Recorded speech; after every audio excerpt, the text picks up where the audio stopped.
Ang kwentong ito ay hango sa totoong buhay. Mula ito sa isa nating kabayan na itago na lang natin sa pangalang Arman.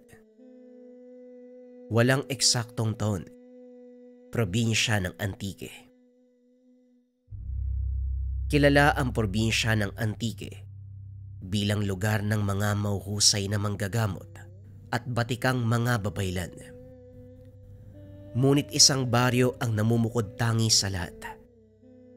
Napapagitnaan ng dalawang probinsya ng Capiz at Antique. Kaya naman naging sentro ito ng lahat ng mga aktibidad kung lihim na karunungan ang pag-uusapan. Naging pugad din ito ng mga aswang dahil para sa kanila ito ang pinakaligtas na lugar. Bagaman may mga nakatirang babaylan, matiwasay ang pamumuhay ng mga tao sa lugar dahil may mga kasunduang nabuo sa pagitan ng dalawang angkan. Ngunit hindi pa rin maiwasang may makapasok na mga dayo, lalo na kung baguhang antingero ang mga ito o hindi kaya naman mga manunugis na naghahanap ng mga aswang at mangkukulam. Dito nakatira ang binatang si Arman at ang kanyang ama na si Mang Tobias. Mula sa angkan ng mga babayla ng dalawa, kilalang mahusay na mandirigmang asog noong kabataan. Ngunit kalaunan pinili nitong iwanan ang pagiging hangaway at tinutukan ang panggagamot. Walang sino man ang lumalabag sa batas ng baryo dahil minsan na silang nagpataw ng parusang kamatayan sa mga residenteng hindi sumusunod sa patakaran. Matapos ang kaganapang iyon, hindi na muli pang nasundan ang pagpataw ng parusang kamatayan dahil wala nang nangahas na sumuway sa mga batas. Hanggang sa lumipas ang ilang taon, bagaman sumasabay sa pagiging moderno ang baryo, hindi pa rin nawawala ang kultura ng mga tao, lalong-lalo na ang mga nakakatanda. Buti na lang, hindi ko na po naabutan ng pagpapataw ng parusang kamatayan. Kung sakali baka patong-patong ang sintensya ko. Nang mga sandaling ito, kausap niya ang ama. Isinasalaysay ang mga nangyari nung kapanahunan. Maswerte nga kayong mga huling henerasyon dahil hindi nyo naabutan ng napakalupit na panahon na yun eh. Isinilang ka 1 linggo matapos mamatay ang lolo Ezekiel mo. Siya ang kahuli-huli ang naging biktima ng parusang kamatayan dahil sa pagpatay niya sa aswang na kumain ng kanilang anak. Bakit naman siya lang ang pinarusahan? May kasalanan din naman ang aswang . Huli na nang malaman ng lahat na gano'n ang nangyari. Kaya gano'n na lang ang galit ng angka natin sa mga aswang na naninirahan dito.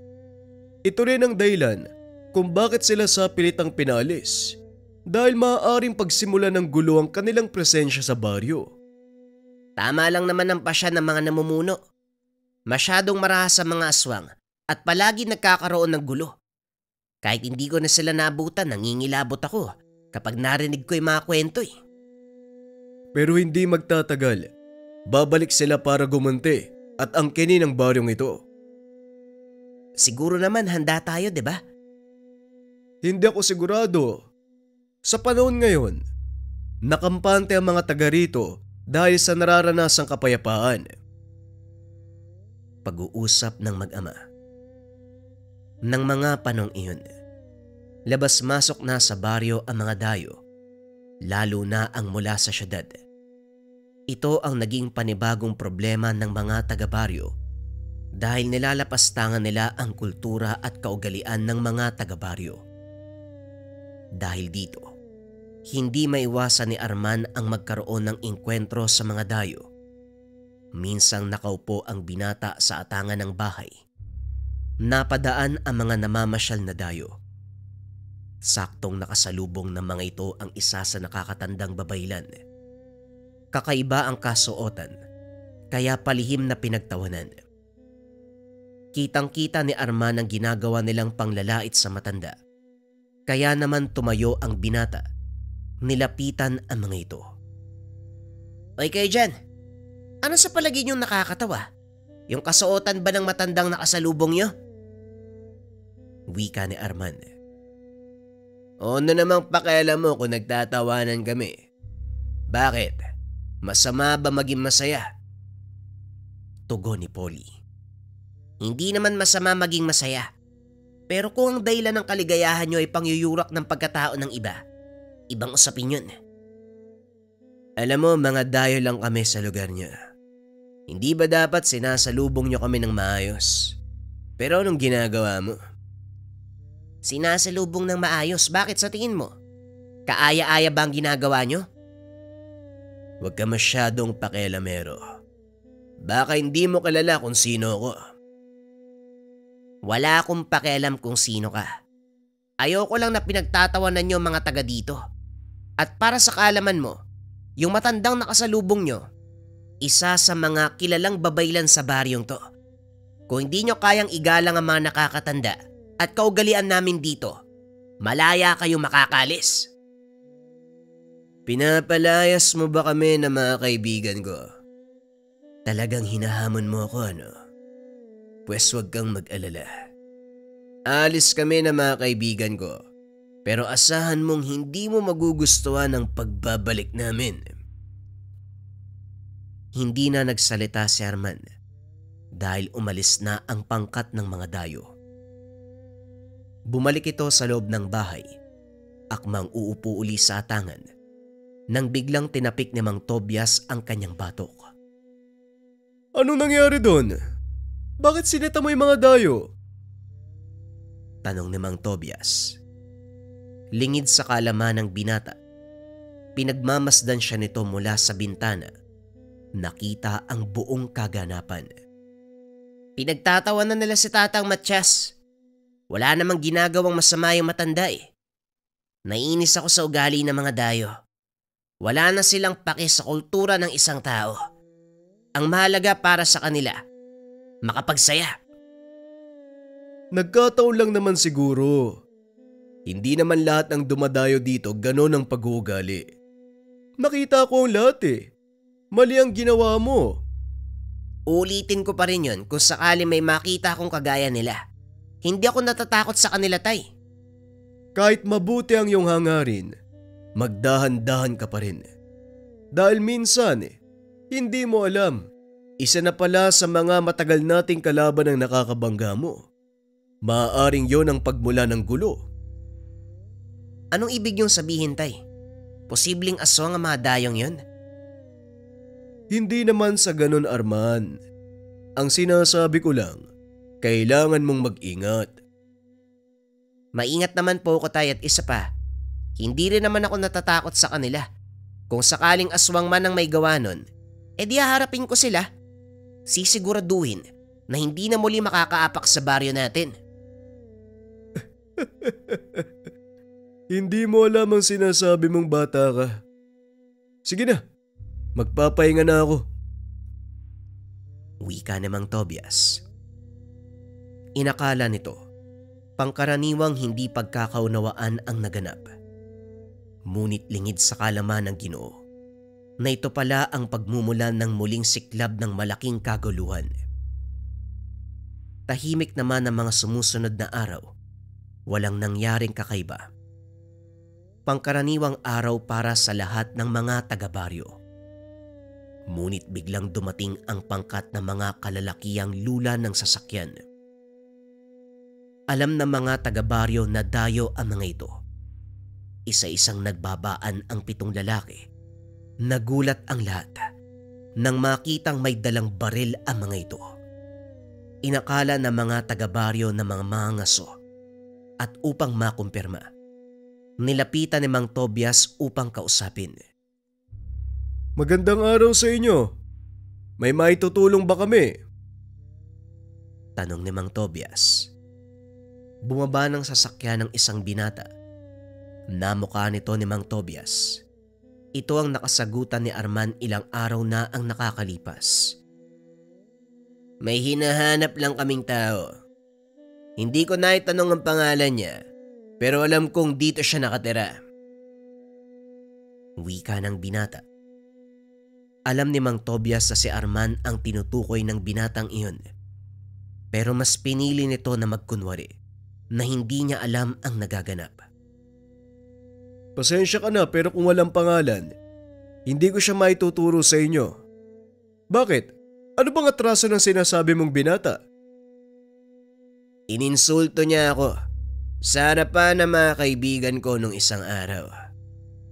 Hindi ko yun matatanggap kaya ako bumalik para gantihan siya. Manong Limuel, halugugin niyo ang buong baryo. Hanapin niyo ang sinasabi kong binata. Sandali lang, Polly. Hindi natin pwedeng basta pasukin ang mga bahay dito. Kawalang gala. Sumusuway ka ba sa utos ka? Baka gusto mong malaman ng tatay ko ang ginagawa mo? Hindi naman sa ganun. Pero kailangan nating irespeto ang mga taga rito. Irespeto? Bakit? Sino ba sila? Ano ba sa akala mong tingin nila sa akin? Ngayon kung ayaw mong sumunod, madali akong kausap. Ipapatanggal kita sa trabaho mo. Walang nagawa ang lalaki kung hindi sumunod sa sinasabi ng binata. Nilapitan nito si Mang Tobias upang kausapin ng mahinahon. Ikaw ba ang pinuno ng baryo? Kung maaari sana, palabasin mo na lahat ng binata dito para makaiwas na tayo sa mas malaking gulo. Hindi akong pinuno, pero maaari ko iparating sa kanila ang gusto niyo mangyari. Sige, kung yan ang sa tingin mong makakabuti. Hindi titigil ang anak ng amo ko hanggat hindi niya nakikita yung hinahanap niya. Muling bumalik si Limuel kay Polly upang sabihin ang napag-usapan nila ni Mang Tobias, pero hindi ito sumang-ayon. Pag-aantayin mo pa ako? Utusan ng mga taong halugugin ang mga tahanan o ikaw ang mawawala ng trabaho? Napailing na lang si Limuel. Inutusan niya ang mga tauhan para halugugin ang mga tahanan. Nang mga sandaling iyon naroon na si Arman, kasama ang mga taong nakikiusyoso. Nakatago lang ito sa likod ng madla para hindi mapansin ni Polly. Ngunit sa kasamaang palad, napatingin ito sa kanya at dali-daling itinuro. Limuel, yon ang hinahanap ko. Bilisan niyo, dalhin niyo siya sa akin.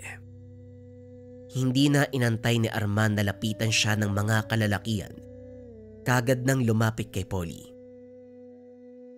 Mukhang tinupad mo yung pangako mo O ngayon, anong gusto mong mangyari?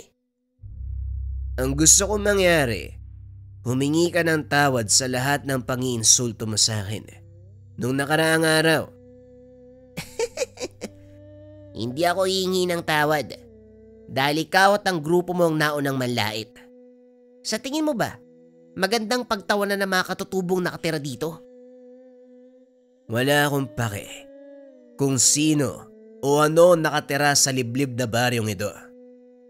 Ngayon habang hindi pa ako napipigon sa'yo ng gusto, lumod ka na tumingi ng tawad. At anong gagawin mo kung ayaw kong sumunod? Tanong ni Arman. Sa pagkakataong iyon ay sumali si Limuel. Hinila nito palayo si Arman upang kausapin. Alam kong mahirap ang gusto mong mangyari, pero bilang dating taga rito, nakikiusap ako na sumunod ka na lang para wala nang mangyaring gulo. Wika ni Limuel. Nakatakip ang mukha nito kaya hindi siya nakilala ng karamihan. Ngunit nang silang dalawa na lang ni Arman ang nag-uusap, bahagya nitong ibinaba ang takip sa mukha. Nanlaki ang mga mata ng binata nang mapagtantong iyon ang pinsan niyang si Limuel. Limuel, ikaw ba yan? Bakit ka pumanig sa kanila? Tawag lang ng pangangailangan, Arman. Kaya sumunod ka na lang. Alam mo ba ang patakaran ng baryong to? Hindi natin hahayaan na insultuhin tayo ng mga dayo. At kahit ano pang sabihin mo, hindi ako luluhod sa harapan ng taong yan para ibaba ang dangal nating mga babaylan. Huwag nang matigas ang ulo, Limuel. Madadamay ang mga taga rito kapag hindi ka sumunod sa gusto niyang mangyari. Hindi birong kalaban ng pamilya ng binatang yan. Alam ko, pero nagkamali din siya ng binangga dahil hindi pa rin magpapalupig ang mga taga-baryo. Hindi ko pa sinasabi sa kanila kung anong ginawa ng anak ng amo mo. At sa oras na malaman nila na pinagtawanan at ininsulto ang isa sa mga nakakatanda natin dito, siguradong hindi sila sasantuin ng mga asog. Yan ang iniiwasan ko mangyari, Arman. Kaya pakiusap, sumunod ka na lang. Pag-uusap ng dalawa. At dahil medyo natagalan, tinanong ni Polly kung ano ang nangyayari. Lemuel, ano na? Bakit ang tagal naman yata ng ginagawa mo? Napalingon si Lemuel sa binata. Sumenyas na ang ibig sabihin ay teka lang. Pero dahil naiinip na ito, kinuha ng binata ang baril sa isang tauhan. Pinaputok ng paitas. Ano? Hindi ka ba rin ba hihingi ng tawad? O gusto mo maging kwento na lang ang baryong ito? Walang nagawa si Arman. Bagaman labag sa kalooban ng gagawin, lumapit ito kay Polly at humingi ng tawad. Patawad. Hindi ko na uulitin ang mga sinabi ko sa'yo. Marunong ka rin naman palang pakiusapan eh. Pero kulang pa yan. Lumuhod ka. Ano? Bakit ko naman gagawin yun? Itinutok ni Polly ang baril kay Mang Tobias at muling tinakot ang binata. Luluhod ka o papasabugin ko ang ulo ng taong yan. Mamili ka. Sa muli ay walang nagawa ang binata.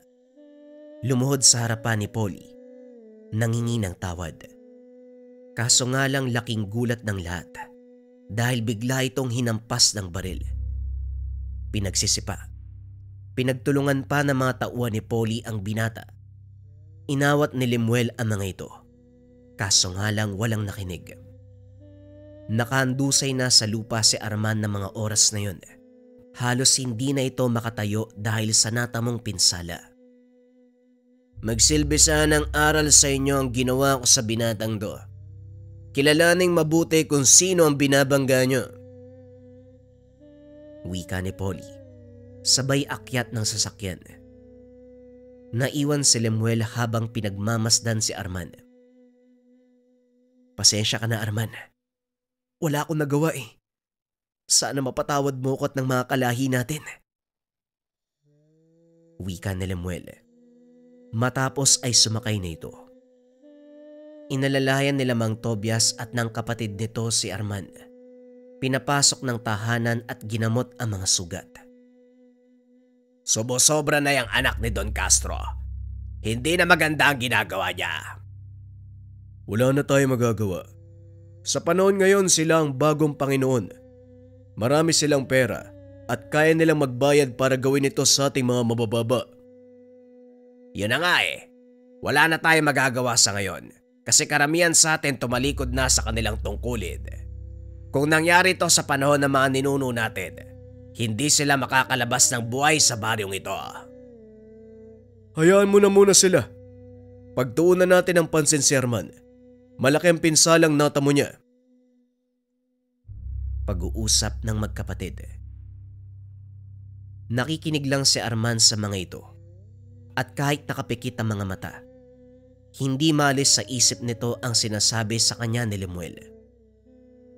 Hindi makapaniwala ang binatang tumalikod sa kanyang angkan ang pinsan dahil lamang sa salapi. Kinabukasan, habang nagpapahinga dahil sa mga natamong pinsala, minabuti ni Arman na maupo sa kanilang atangan. Nang muli nitong makita ang grupo ni Polly, sa pagkakataong iyon hindi lang pagtawa ang ginawa nila. Pinagdiskitahan pa ng pangkat ang isang matandang babae na naglalako ng isda. Hinagis ang mga paninda. Sinipa ang mga lalagyan. Sinampal din ni Polly ang matanda. Sabay tingin kay Arman na tila sinasadya. Walang nagawa si Arman dahil sa kalagayan nito. Sunod-sunod na ginawa ni Polly ang ganong bagay sa baryo, kaso nga lang wala ni isa sa mga taga roon ang sumubok na pigilan siya. Sa isip ni Arman, tuluyan nang nawala ang kakayahan ng mga asog na pigilan ang kaguluhan at ang pangyuyurak sa kanilang angkan. Kinausap ng binata ang ama para malaman ang dahilan kung bakit hindi man lang sila lumalaban. Tay, ano po bang nangyayari sa inyo? Hindi po ba isa kayong asug? Mula sa angkan na mamandirigmang babaylan. Pero bakit hindi mo maipagtanggol ang baryo? Hindi ganun kadali ang sinasabi mo, Arman. Oo, isa ako mandirigma. Pero kailangan ko pa rin sumunod sa ipinag-uutos ng ating mga pinuno. Masakit din sa akin makitang ginaganyan ng ating mga kababaryo. Pero kailangan nating mag-intay ng tamang pagkakataon. Gaganti tayo. Pero hindi ngayon, Arman. At kailan yun, Tay? Kapag wala nang natira sa atin. Sana hinayaan nyo akong lumaban eh. Hindi sana tayo nalagay sa ganitong sitwasyon. Wika ni Arman. Paika-ika itong lumabas ng tahanan. Pumunta sa bahay ng chewing si Takyo upang magsabi ng hinanakit sa ama. May punto naman ang sinasabi ng tatay mo. Hindi tayo pwede magpadalos-dalos, Arman. Hindi pwede magpadalos-dalos o talagang naduduwag na kayo. Pasensya na. Kung wala kayong gagawin, ako ang kikilos. Wika ni Arman sabay talikod sa chewing. Hindi na nito pinigilan pa ni Takyo dahil nauunawaan nito ang galit ng binata. Gayunpaman, gaya ng karamihan kailangan niyang sumunod sa payo ng mga nakakatanda.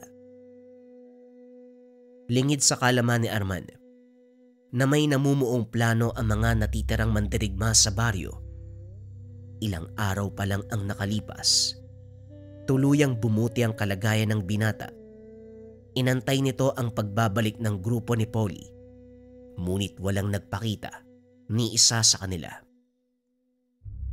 Naging mapayapa ng ilang araw ang baryo hanggang sa muling bumalik ang pangkat ng mga dayuhan. Sa pagkakataong ito, kasama nila ang ama ni Polly, si Don Castro.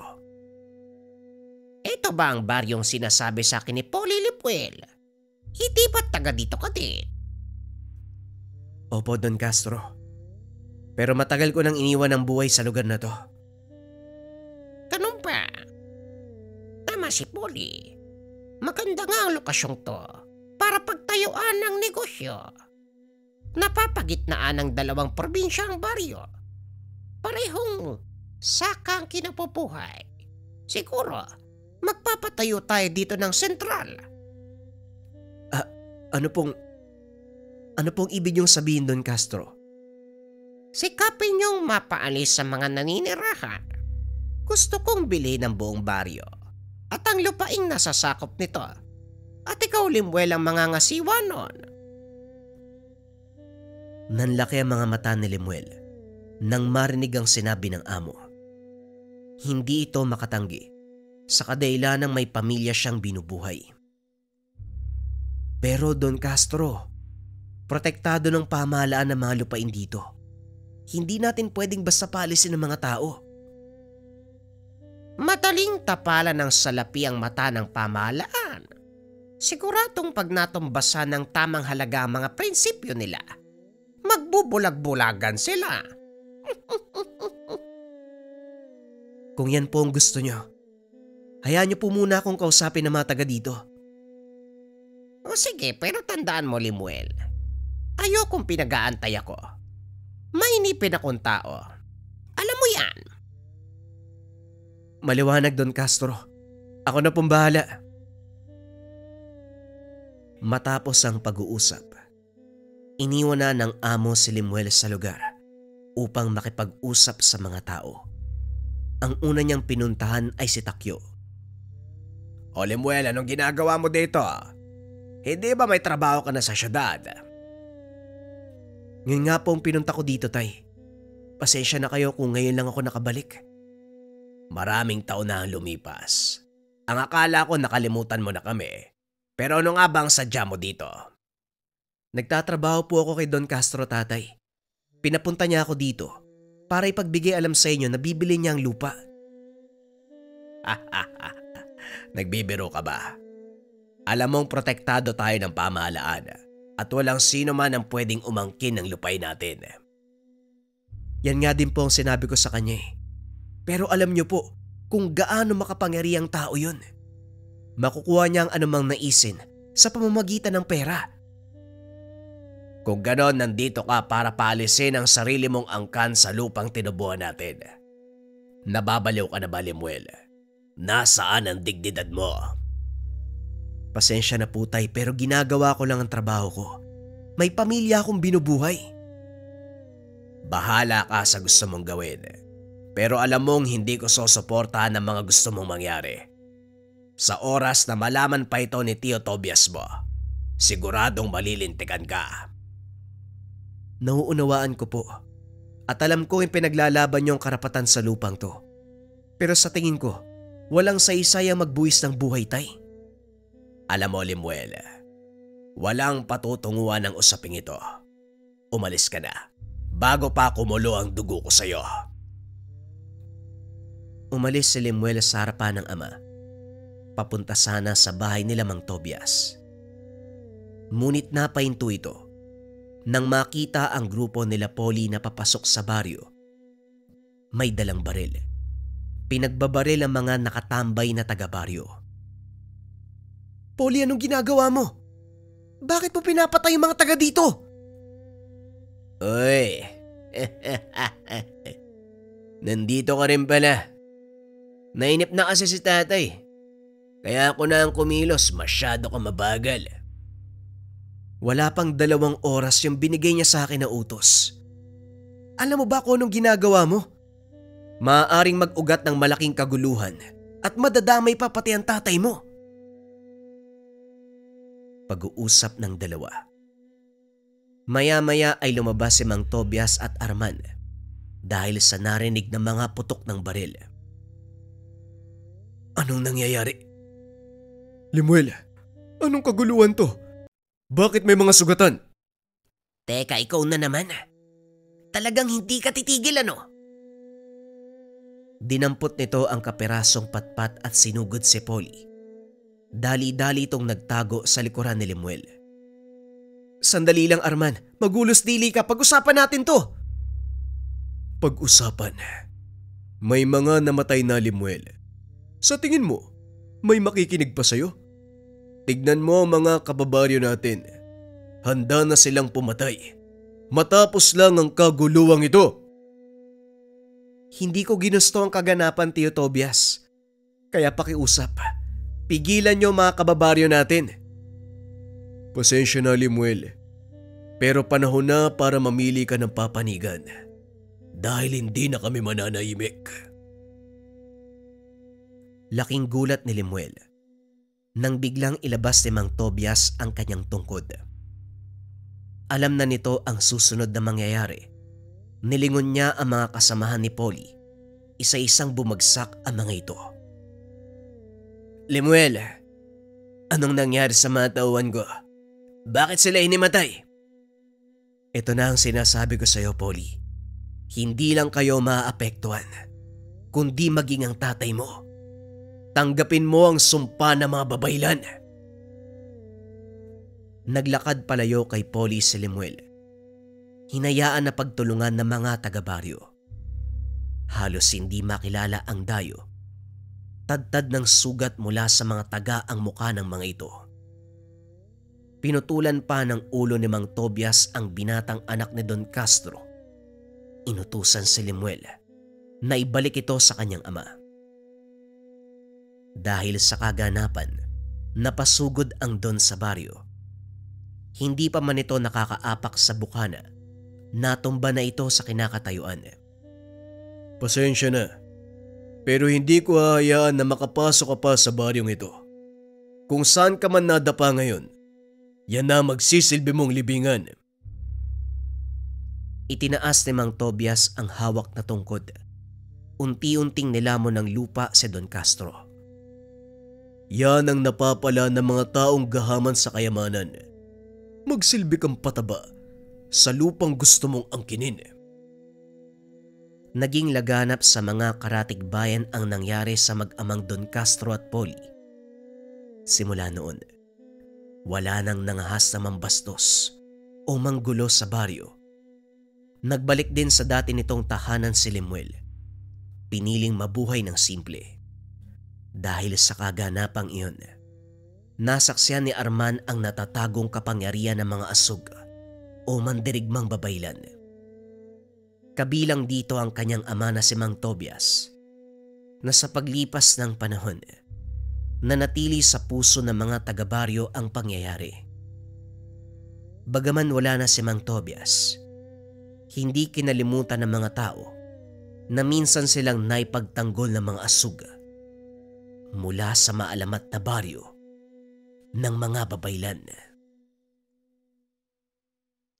Dagdag kaalaman para sa lahat.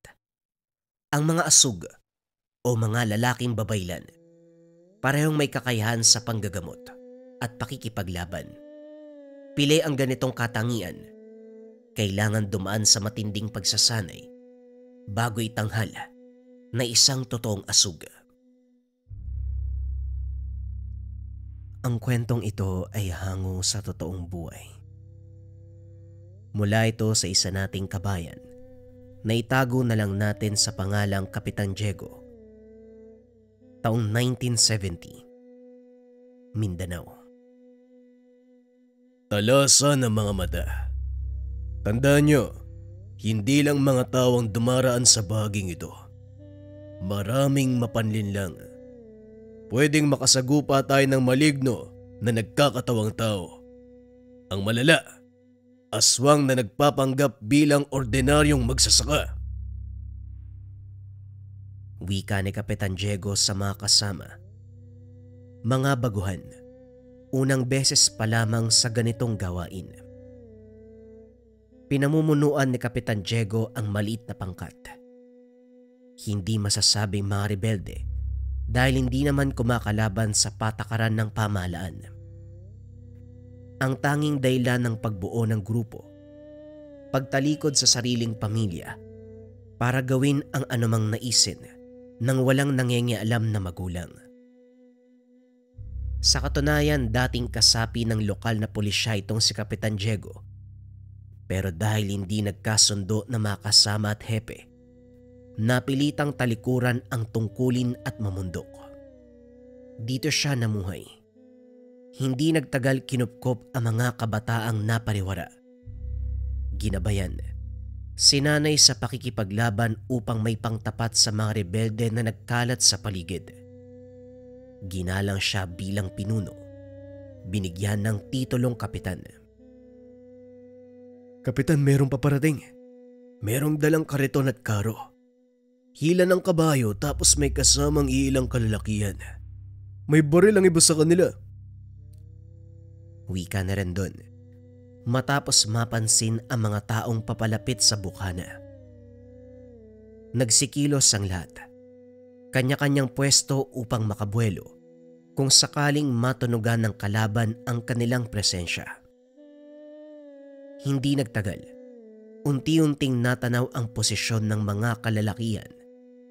May dalang armas ang nasa unahan at hulihan. Ang kariton ay walang kargang mga sako. Samantalang ang karo ay hindi makita ang kargamento dahil tinakpan ng dahon at damo. Kaagad nagbigay ng senyales si Kapitan Diego. Bigla itong huminto. Inantay nila ang susunod na galaw.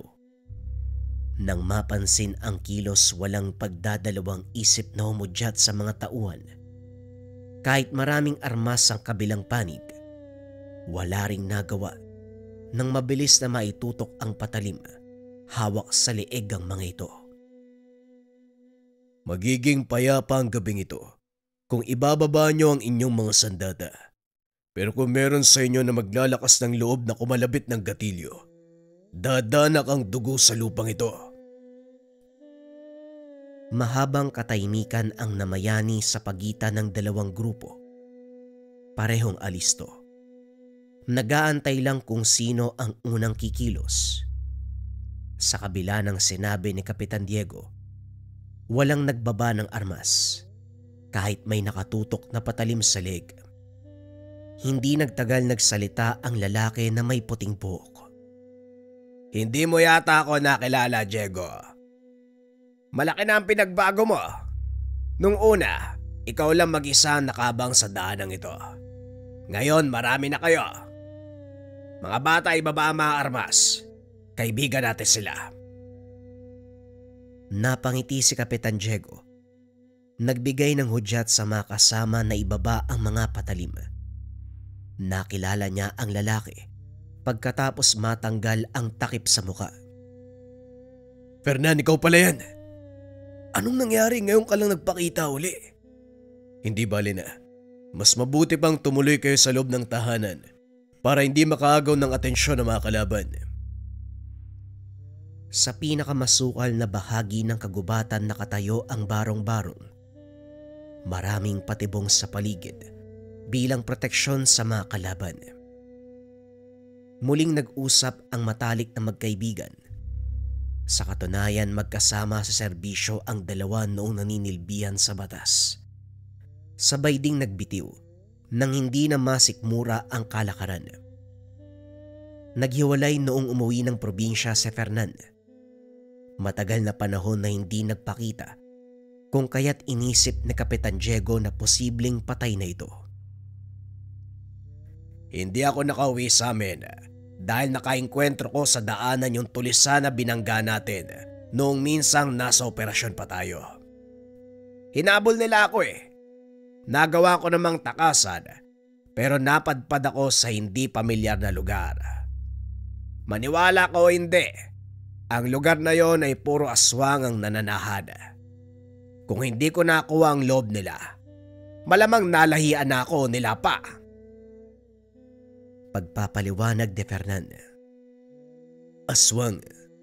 Napadpad ka sa lugar na pinamumugaran ng aswang. Hindi nga madali ang pinagdaanan mo, kaibigan. Eto mga kasama mo, may lahi ba silang aswang? Wala, kaibigan, mga tao sila. Kagaya ng nasasakupan mong kabataan. Mga pariwara at gusto makalaya sa mga magulang. Mga pasaway. Sumunod sa akin kaya sinanay ko na lang din. Alam mo naman ang lugar na ito maraming kalaban. Kaliwat kanan ng mga yan.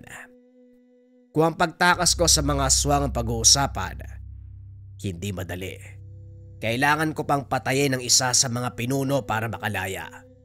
Sa kabutiang palad nagawa ko naman. Hinubad ng matanda ang kanyang pang-itaas. Bumungad ang katawan na puno ng peklat. Nang pakiramdaman nito ni Kapitan Diego, ganun na lamang ang awa ng mapagtanto ang pinagdaanan. Bakit hindi mo ko hinanap kagad? E di sana natulungan kita. Nitong mga nakaraang panahon saan ka na malagi? May pinagkukutaan ba kayo? Meron pero iniwan namin dahil natunto ng mga aswang. Mga nilalang na nagmula sa pinanggalingan kong lugar. Naghahanap kami ngayon ng bago malilipatan kaya kami naglalakbay ng ganitong oras. Hindi ko alam na pagtatagpuin tayo ngayon.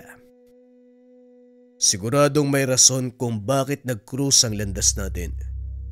Sa ngayon mabuti pang magpahinga tayong lahat. Ang barong-barong na yon, kakagawa lang. Wala pang sumisilong, kaya kayo na muna na mga kasama mo matulog doon. Huwag ka mag-alala, ligtas tayo sa lugar na ito. Kinabukasan maagang naganda ang lahat dahil mag-aabang sila sa daanan. Gawain nila ito para makaraos sa araw-araw na pangangailangan. Hindi uubra ang biyaya ng kalikasan kung kaya't nagnanakaw ng kargamento sa kahit na sinong mapapadaan. Hindi lang sa sibilyan o ordinaryong tao, maging sa mga rebelde, basta may dalang mapapakinabangan. Sa silangang bahagi ng kagubatan nag-abang ang grupo ni Kapitan Diego, kasama ang iilang bata kabilang si Rendon.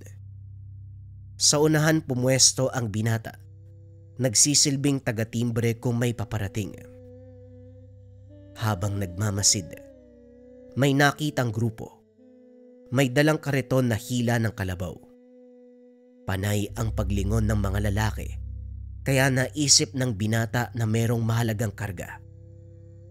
Kagad siyang nagsabi kay Kapitan Diego nang tumapat sa kinalalagyan, walang pasabing tinambangan.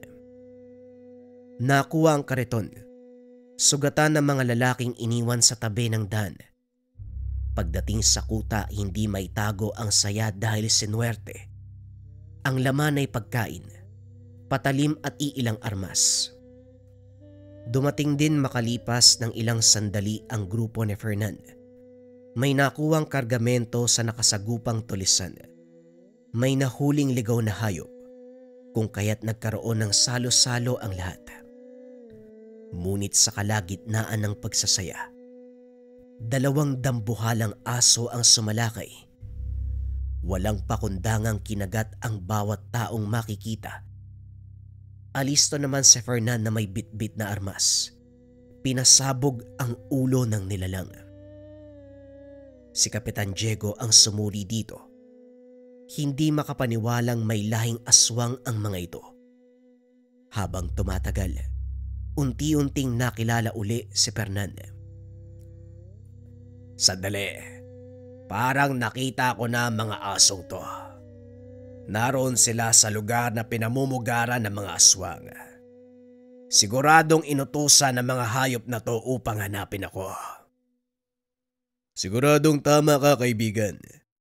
Mga bata, huwag pa isa-isa kung maglalakbay. Dapat palagi may kasama. Hindi natin alam kung meron pang nakaabang sa tabi. Sa pagkakataong ito, hindi nagpakampante si Fernan at Kapitan Diego. Kanya-kanyang bantay sa mga nasasakupan sa paligid. Nang mga sumunod na gabi, matyagang nag-abang sa iba't ibang daan ng grupo.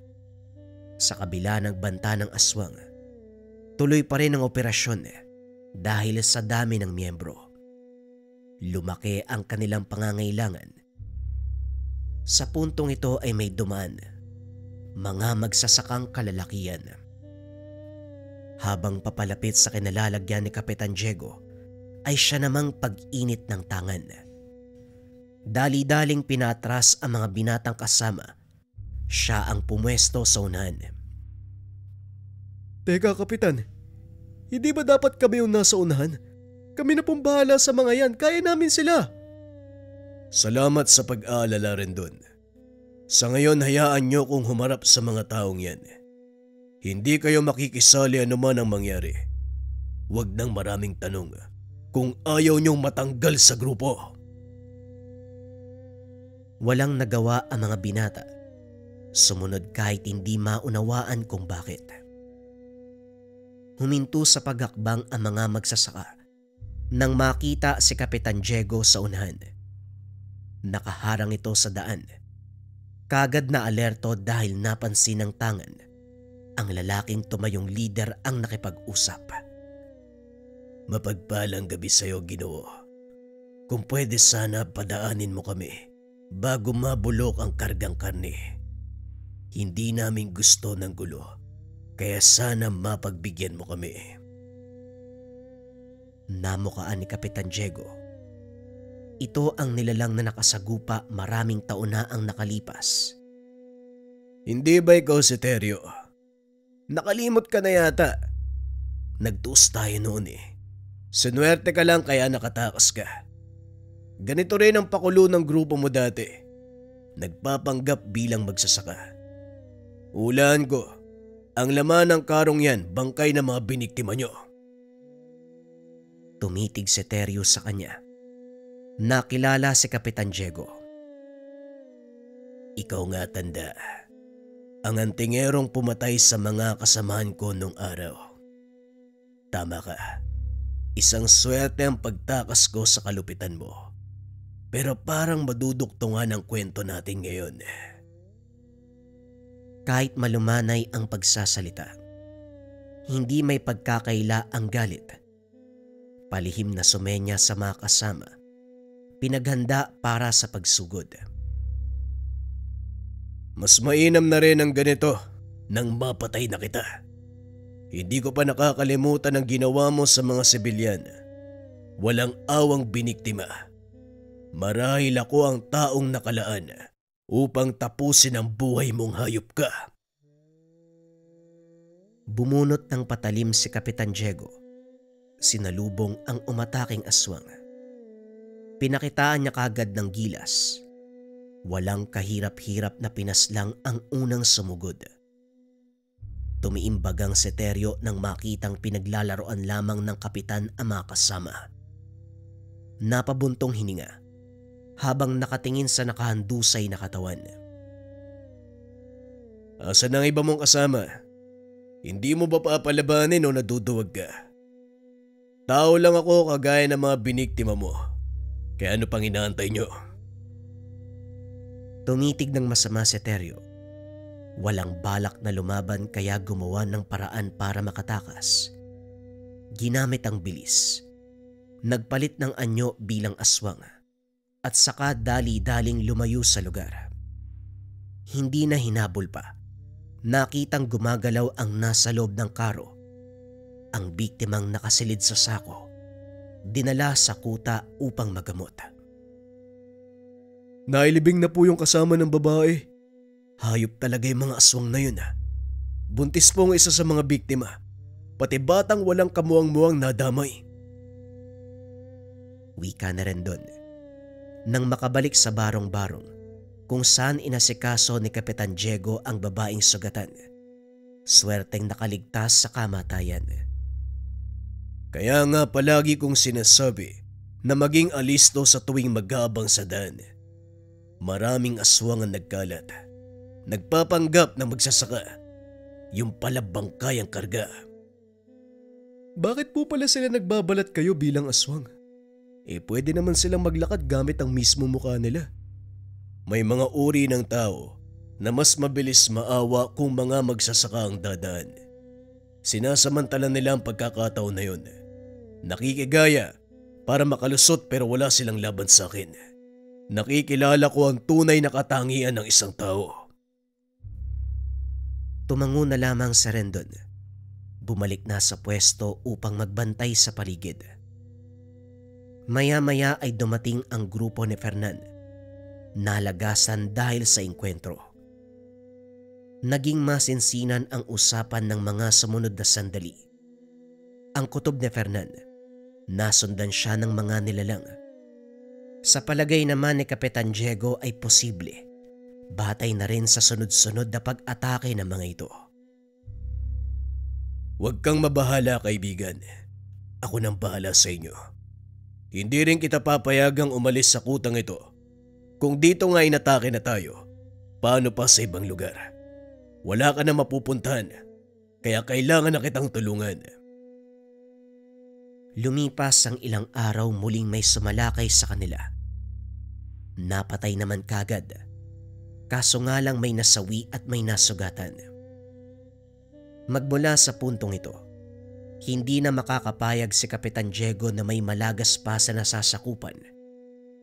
Nagmamadaling gumawa ng pangontrang langis. Gawa sa katas ng nyog at nilagyan ng orasyon. Pinalibutan ang buong kuta. Binasbasa ng orasyon ng lugar. Kahit ganito, hindi pa rin ibinaba ang depensa. Lalong pinagtibay para sa proteksyon ng lahat. Siguro naman wala nang magtatangka sa atin. Lagot lang sila kapag sinubukan pang pumunta dito. Matutunaw sila sa pangontra mo.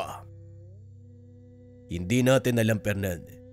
Kung mataas na uri ng aswang ang sasalakay, malaki ang tsansang makapasok sila sa lugar. Hindi madaling kalabanin kapag mataas na ang uri. Sabihin mo sa akin, kaibigan, yung tinakasan mong angkan, anong uri ang nilalang nila? Magkakasama sila sa iisang lugar. Yung iba merong pakpak. Yung iba normal lang. Hindi na ako nagkaroon ng pagkakataon na mag-usisa. Bantay sarado ang kilos ko. Iba yung pag-iingat. Kapag nagkamali, siguradong papatayin ako. Napatay mo ang isa sa pinuno nila, hindi ba? Huwag na tayo magtaka kung patuloy na masusundan ang pag-atake. Paniguradong gaganti sila at ang mga aswang na nakaengkwentro natin doon din ang galing. Mawalang galang na po.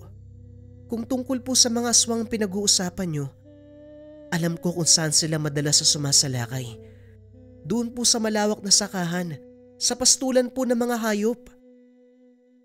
Wika ni Gina, ang babaeng tinulungan ni Kapitan Diego mula kay Teryo. Ano pa ang alam mo tungkol sa kanila? Pinaliwanag ng babae ang nalalaman. Itinuro ang lugar kung saan madalas sumugod ang mga aswang. Doon lang din malapit ang bahay nito, kung kaya't nadali sila sa pambibiktima. Sadali lang pare, hindi tayo pwede magpadalos-dalos. Aswang ang pinag-uusapan natin. Delikadong nilalang. Hindi uubra ang patalim at bala. Matatamaan sila pero hindi mamamatay kaagad. Alam ko na may tangan ka, pero kumalma ka muna. Naiintindihan ko. At isa pa, hindi ko gagawin to para sa mga magsasakang biktima, kundi para sa'yo at sa tauhan nating nadamay. Napabuntong hininga si Fernan. Kilala niya ang kaibigan. Kapag may sinabing lulusubin ay talagang pupuntahan. Nang makapagpahinga makasama pumuslit si Kapitan Diego, nagpunta sa sakahan na sinabi ni Gina. Tahimik sa mga oras na ito.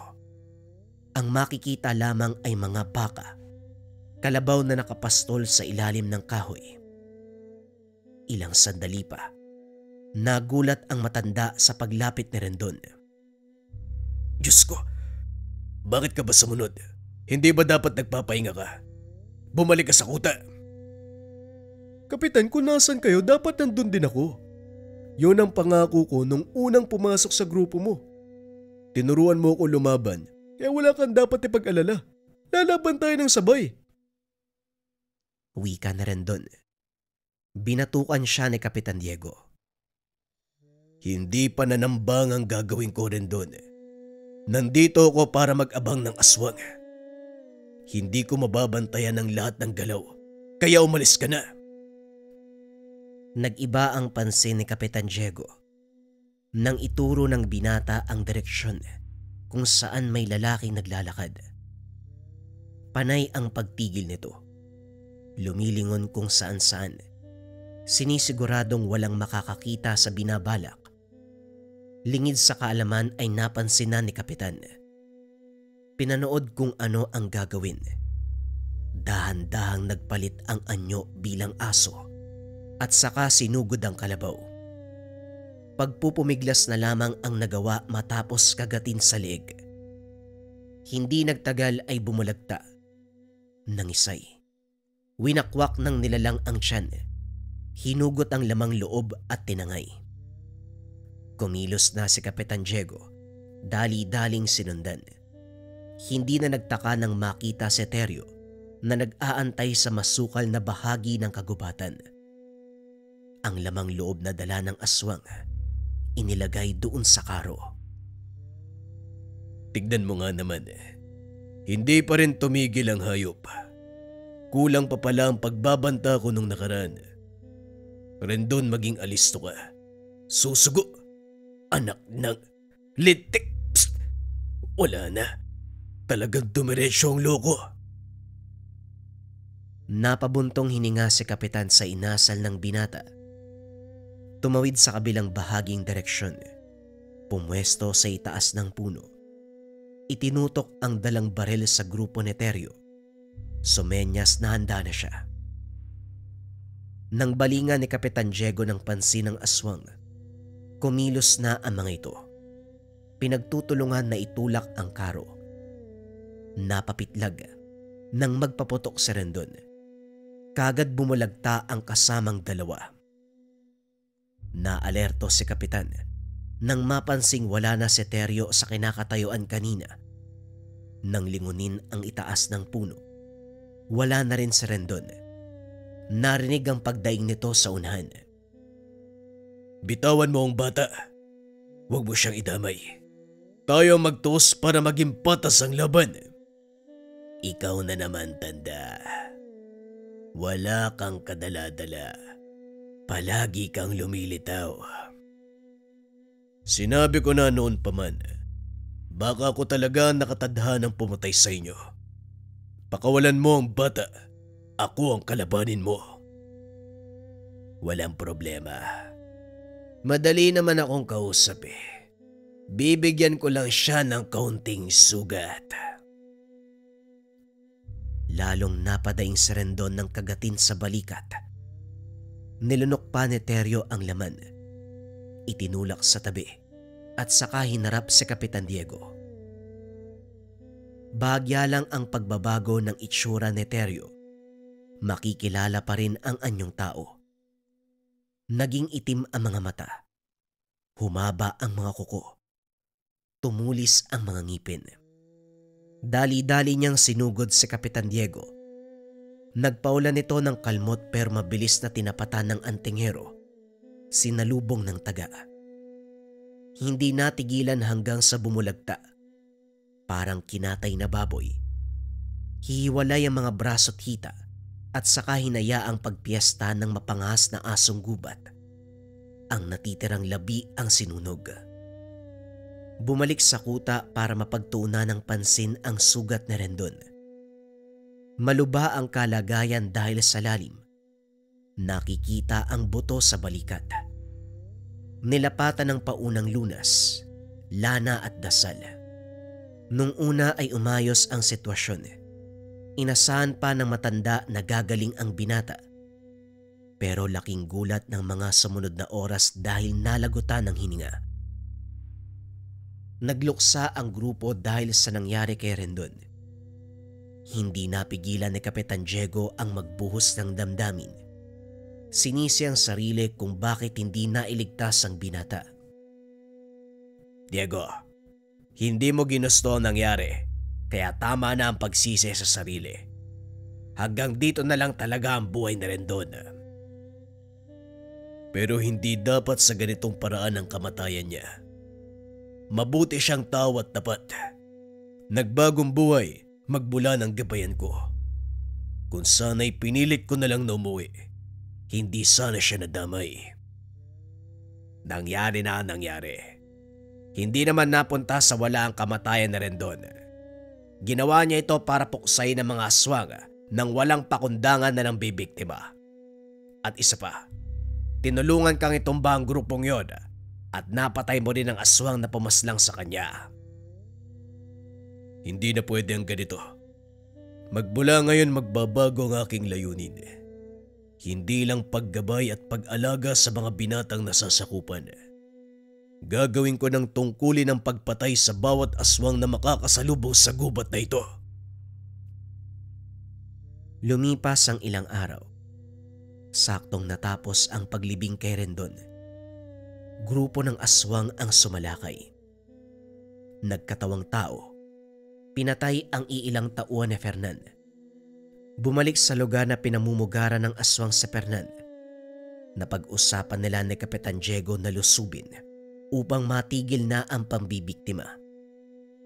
Ito muna ang nagpakita. Nagtago sa malapitan sina Kapitan at makasama. Sinalubong ni Fernan. Pumalibot kagad ang mga nilalang sa kanya. Nagkatawang tao pa ang mga ito pero masama pa rin ang titig. Sa wakas, ikaw na nagkusang magpakita sa amin. Matapos ang ginawa mo sa asawa ko, gustong gusto kitang patayin. Sandali lang, Isig. Baka nakakalimutan mo kung paano kong pinatay ang asawa mo. Tinadtad ko ng pinong-pino ang katawan niya. Subukan mo kung saktan. Dadanasin mo ang ganong kamatayan. Kagad pinigilan ni Fernan ang tangkang pagsugod ng matanda. Sabihan mo ang mga animal na yan na huwag magkakamaling sumalakay. Baka maging katulad nito. Wika ni Fernan. Sabay bagsak ng katawan ng sumalakay na aswang. Napatras ang mga ito. Maging si Ising ay nasindak. nang makita ang gutay-gutay na katawan. Ito ang magiging kapalaran ng isa sa inyo kapag hindi nyo ko tinigilan. Mabait akong tao, pero ang kasama kong antingero ay hindi. Kaya ako na mismo magsasabi na tantanan nyo ko. Marami ang madadamay. Ano pa ba ang silbi ng paghabol sa akin? Gusto nyo bang patayin ko kayong lahat? Itulad sa namayapa niyong pinuno. Huwag mong banggitin ang asawa ko. Sinerte ka lang noon. Kung tutusin, ang asawa ko dapat pumatay sa'yo. Sabihin na nating swerte. Pero hindi may tatanggi na napatay ko nga ang asawa mo. Ang pinuno nyo. Nagkatinginan ang tauhan ni Ising. Mga mata lang ang pinakilos, pero alam ni Fernan ang ibig sabihin. Sumenyas din kina Kapitan Diego dahil sa galaw ng mga ito. Hindi nalalayong susugod at ito na nga ang nangyari. Pinagtulungan si Fernan, napuruhan dahil sa sabayang pag-atake. Dali-dali namang sumaklolo si Kapitan Diego. Inilayo sa lugar ang kaibigan. Ganon din ang ibang kasama na nasugatan. Marami ang aswang. Hindi sanay sa ganitong engkwentro, kung kaya't pinayuan niyang magsialis sa mga ito. Nagpaiwan siya. Hinarap ang kalaban. Sino ka naman? Isang antingero. Sigurado ka ba sa desisyon mo? Minsan ang dinayo ng antingero ang lugar na ito. Hindi na nakauwi. Dito pinaglamayan. Huwag kang makisali. Kaibigan ko si Fernan. Hindi ako nang himasok sa inyo. Ako mismo nagsabi kay Fernan na uubusin ko ang lahi nyo. Kagad pinigilan ni Ising ang tauhan. Lumakas ang epekto ng tangan ni Kapitan Diego na unti-unting nagpasakit ng ulo. Nararamdaman mo na ba ang lakas ng tangan ko kahit hindi pa tayo nagsisimula? Kung sana'y hinayaan nyo na lang si Fernan, hindi na tayo aabot sa puntong ito. Kaso talagang sinundan nyo pa. Sa pagpapadala mo ng nilalang na maghahanap sa kanya, marami ang nadamay. May namatay sa mga binatang nasasakupan ko. Nandito ako para iganti sila at tapusin ang kasamaan niyong lahat. Sino ang mauuna? Parang takot kayo sa patalim ah. O sige, magmano-mano tayo.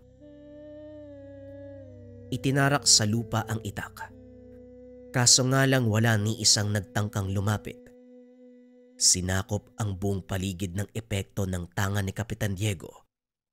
May ilang humandusay dahil sa lakas ng puwersa. Muling dinampot ni Kapitan Diego ang itak.